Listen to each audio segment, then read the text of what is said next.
여러분 안녕하십니까. 포커스 차이나입니다. 중국에서 가장 중요하게 다뤄지는 내용, 대한민국에 알려지지 않았던 것 바로 접근해서 여러분들께 상세하게 알려드리겠습니다. 중국 2026년 GDP 성장률이 4.5에서 5%까지 목표를 달리고 있다라고 하는데 과연 달성 가능합니까? 이것은 정상적인 목표치입니까? 아니면 좀 과잉입니까? 또는 과소, 보수적으로 보고 있는지 우수근 교수님 모시고 얘기 나눠보겠습니다. 4.5에서 5% 어떤 의미입니까? 네, 그것은 중국이 좀 안정적인 경제 성장을 구가해 나가겠다. 그리고 중국 경제 여러 가지 구조 개혁해야 할 것이 적지 않은데, 예를 들면은 좀 과하게 경제 성장 목표를 세우면은 그것을 달성하기 위해서 다양한 경기 부양 조치를 취하게 되고, 그럼 중국 경제 또 무리가 되고 구조 개혁이 쉽지 않다. 따라서 이 중국 경제가 포함되어 있는 여러 가지 사실을 고려해서 비교적 안정적인 경제 목표 수치로서 4.5 내지 5%를 제시한 것이라는 생각이 듭니다. 약간 중국에 유리하게 설명하는 것 아니냐라는 제가 이제 좀 의심을 가지고 질문을 드려보겠습니다. 보통 이제 6%에서 7% 정도의 경제 성장률을 가지고 가다가 도저히 이제 그 성장률은 이럴 수가 없으니 너무 무리하니까 아예 4.5에서 5% 정도로 줄인 거 아니냐라는 생각이 드는데 그건 아닙니까? 맞습니다. 그 이유도 충분히 있는 것입니다. 말씀드린 것처럼 지금 중국은 그동안 부동산 경제를 중심으로 발전을 해왔습니다. 하지만 그건 너무 낙화하게 됐죠.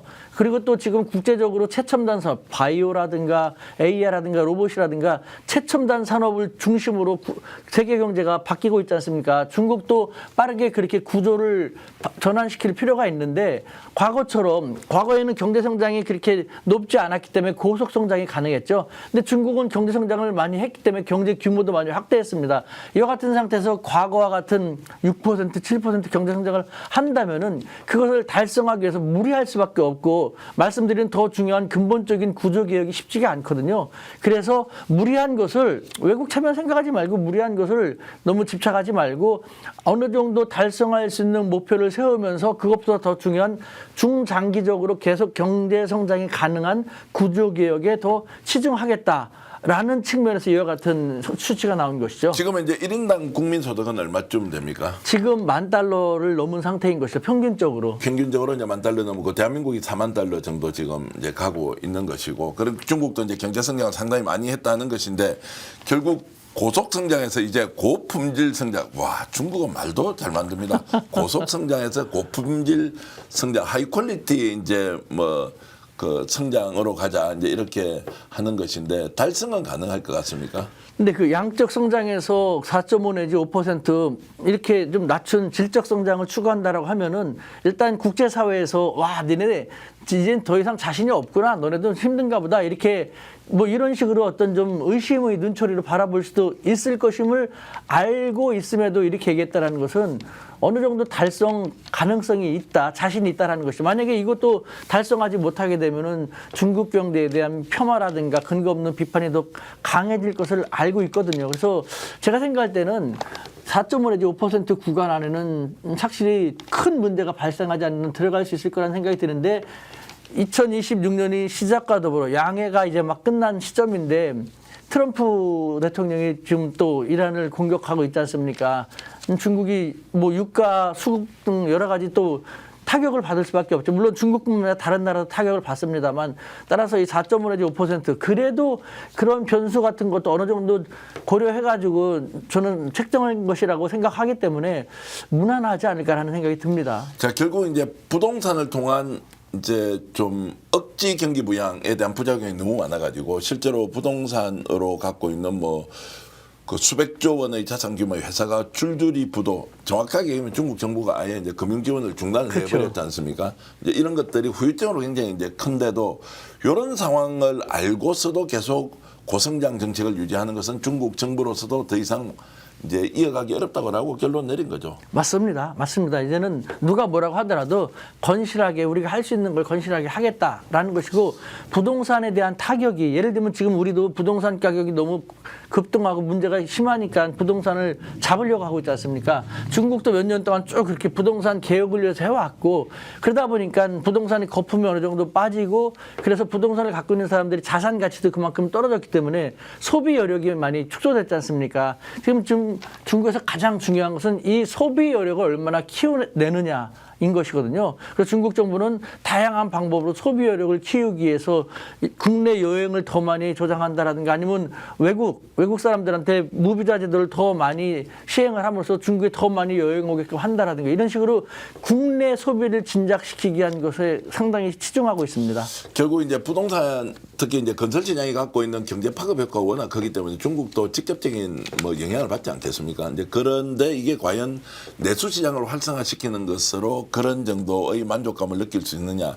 아마 어려울 것인데 결국 고난의 행군이 또 지속되고 있는 다른 측면이 있다. 결국에는 6%든 7%든 성장을 하고 싶지만 현재의 경제 구조가 그게 불가능하니까 4.5에서 5 정도로 목표를 세우고 이것을 표현할 때 이제는 양적 성장이 아니라 질적 성장으로 간다라고 이제 표현을 하는 것이니 그 이면 그러니까 햇빛과 그늘을 동시에 우리가 함께 볼 필요는 있다고 생각이 들고요. 자, 그렇게 되면 부동산 가치가 전체적으로 이렇게 이제 떨어지거나 하향 안정세를 취할 경우에 중국 지방 정부가 채권 발행을 통해서 엄청난 대규모 주거단지 또는 산업시설들을 만들어놨지 않습니까? 그러면 지방정부 이게 부채 문제는 어떻게 되느냐라는 질문이 자연스럽게 생길 수밖에 없는데요.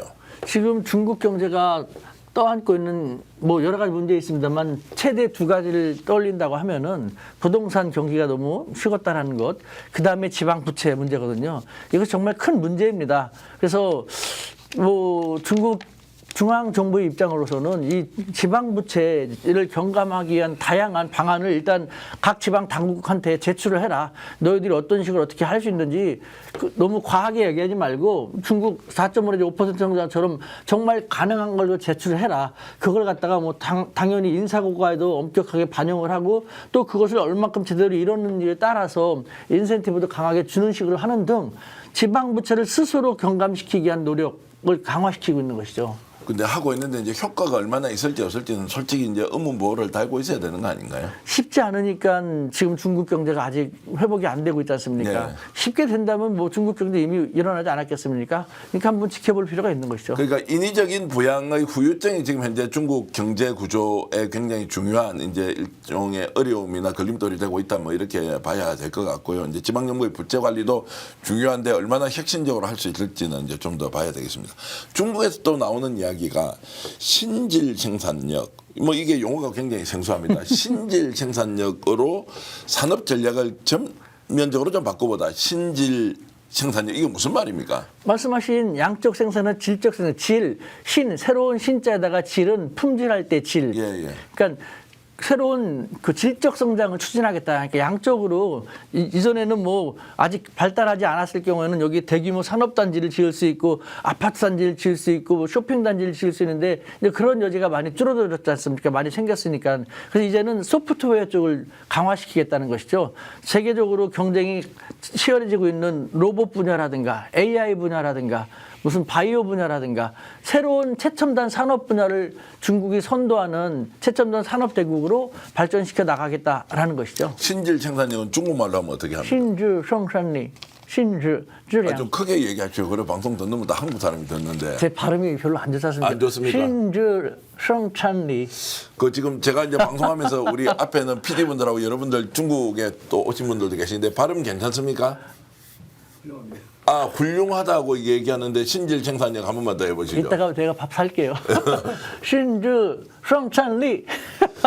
알아들으면 되지 않겠습니까? 포커스 차이나 중국이 4.5에서 5% 경쟁 성장률 목표로 2026년을 달려간다. 양적 성장이 아니라 이제 질적 성장으로 달려간다는데 여러분 이 정보 공유하면서 나는 중국을 어떻게 바라봐야 할까? 또 대한민국은 중국과 어떤 경쟁 관계를 유지할까? 협력은 또 어떤 지점에서 가능할까? 생각해 보시면 좋겠습니다. 팩터 차이나였습니다.